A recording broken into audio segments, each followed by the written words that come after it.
Essa questão de tudo que aconteceu, né, faz a gente se recordar de uma publicação do presidente Lula em 2021, que eu acho que vale a pena um destaque, porque é algo bem atual. Ele diz que não basta eleger um presidente de esquerda, precisa pensar no Congresso e eleger pessoas comprometidas, porque não adianta colocar raposa para cuidar do galinheiro. E é exatamente isso que a gente está vendo hoje. Nós temos um Congresso totalmente desalinhado, não só com o governo, mas com os interesses do país, visto que hoje, por exemplo, uma das pautas que vai ser provavelmente aprovada é o PL da dosimetria, algo que não beneficia a população em absolutamente nada. Pautas que são importantes, como, por exemplo, o fim da escala 6x1, estão ali penando para poder andar para frente. A gente vê um Congresso totalmente desalinhado aos interesses da população. E essa desaprovação ao Messias diz muito mais uma tentativa de dar um recado ao presidente Lula, ao governo federal, uma picuinha ideológica com a indicação que o Lula fez, do que com necessariamente a competência do Messias, que a gente sabe muito bem aqui, até reiterado pela doutora, é sim uma figura técnica, uma figura competente. Mas que não brilha. Eu acho que ficar falando isso, o Messias é técnico, várias pessoas são, vários outros nomes seriam. O Messias, ele não tem nada demais, embora ele tenha uma boa trajetória acadêmica. Ele tem um doutorado pelo UNB, fez doutorados aqui, fez o doutorado aqui no Brasil, tem um prêmio, foi a AGU, várias pessoas são assim. Então, assim, não é que ele brilha, ele poderia vir a ser uma boa indicação, mas vamos olhar o resto, Henrique. Essa fala sua, ela é desproporcional, muito bonito aí, seu amor pelo presidente Lula, assim, não sei como é isso, imagino que seja realmente muito doloroso. Mesmo o doutorado fora, os prêmios que ele já ganhou, eu diria que, assim, não é que o Messias não tem doutorado aqui ou fora? Fora é melhor, sabe por quê? Dá uma olhadinha depois em aspectos até mesmo técnicos dessas universidades, você vai descobrir que meio que pesa lá fora isso. Então, por favor. Agora, voltando, quando a gente olha para isso, ele tem um bom currículo. Só que a pergunta que fica é, não devemos buscar nos ministros do Supremo Tribunal Federal um excepcional currículo? Porque é isso que se espera. Eu sou uma defensora. Vamos escolher juiz de carreira. Vamos escolher quem já ocupou. Que seja o STJ. E que seja o STJ. Não é questão de estudar. Eu não disse isso, por favor. Vamos tentar fazer um espantalho melhor? Vou te ensinar um pouquinho de português para te ajudar na interpretação de texto. Eu não ataquei a sua pessoa, por gentileza. Você ataque os argumentos. O que você citou aqui foi de que se estudar fora... Eu falei que o doutorado fora...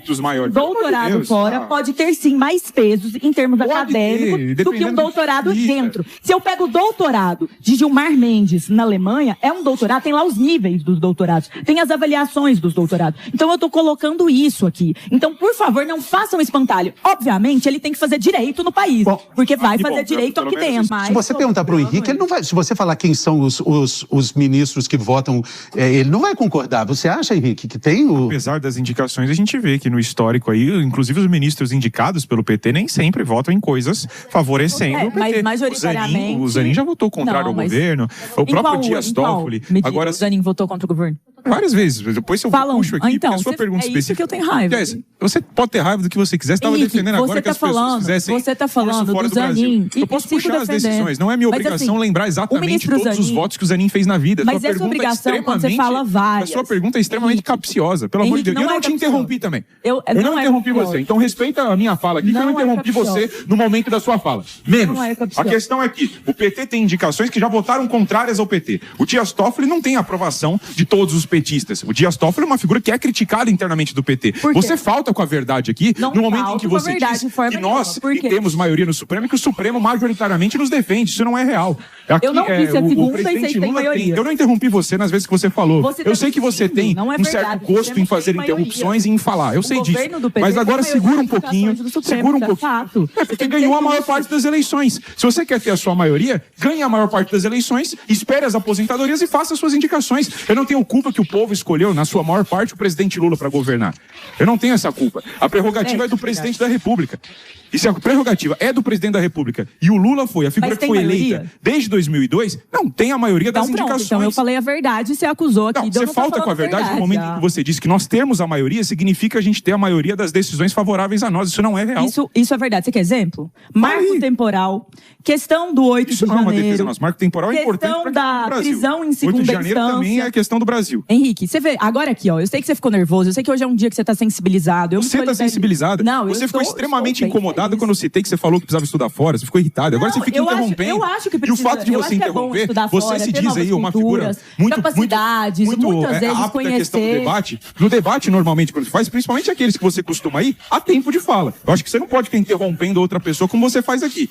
Mas então, aqui por favor, não é um debate competitivo. Se fosse, você não estaria nesse sofá, porque você precisa de argumentos e de um preparo que muitas vezes você não tem aqui em relação às recíproco. mentiras. Eu digo, é recíproco. Não. A preparação quanto a isso é recíproco. Vamos chamar uma advogada? Deixa uma advogada falar. Só falar uma coisa juíza. que o Henrique falou aqui em relação às formas que isso está acontecendo. Henrique, eu sei que você está sensibilizado, mas agora, o que é fato? Quando você me fala assim, tem medida que o ministro Zanin não vota contra, ou tem medidas que destoam. Como comentarista, você precisa saber me citar medidas assim, para você dar materialidade a essas medidas. Eu diria que de todos os pontos sensíveis do governo, quando a gente olha para a questão da anistia, o Supremo Tribunal Federal, antecipadamente, disse que seria inconstitucional. Não é possível eu avaliar inconstitucionalidade, sendo que não se tem um projeto. Então, são situações como essa que, infelizmente, elas reforçam uma certa sintonia na visão da população entre o Supremo Tribunal Federal e o governo. É fato que o governo do PT tem maioria, e você está correto sobre como eles adquiriram essa maioria. Eles adquiriram essa maioria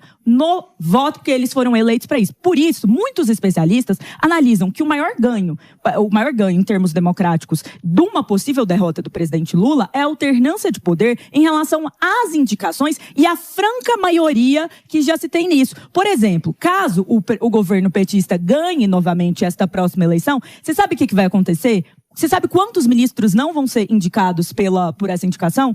Apenas um, Gilmar Mendes, que vai sair, que vai já para sua aposentadoria. Ou seja, corre o risco de termos todas aquelas indicações dentro de governo de PT. E alguém vai me falar, mas o Alexandre de Moraes foi Temer. Mas o Temer é governo da chapa petista que estava com o presidente Dilma. Então, pela alternância de poder e o bem-estar democrático, muitos especialistas colocam que o maior ganho de uma possível vitória de Flávio Bolsonaro ou de outro nome mais à direita seria que se parasse de ter essa ampla maioria. Porque hoje os únicos ministros que não são dessas chapas que vêm do governo do PT, ou até mesmo Michel Temer, que vale lembrar, era vice de Dilma Rousseff, muita gente gosta de esquecer, André Mendonça, que foi indicado por Bolsonaro, Cássio Nunes Marques, que foi indicado por Bolsonaro, e Gilmar Mendes, que foi indicado por Fernando Henrique Cardoso, mas que já está ali desse próximo período, próximo da sua aposentadoria. Então, essa ampla maioria que dá assim, nossa, é uma maioria muito grande. É um grande problema, ainda tem essa quarta indicação, que seria aí o Jorge Messias, e que não passou,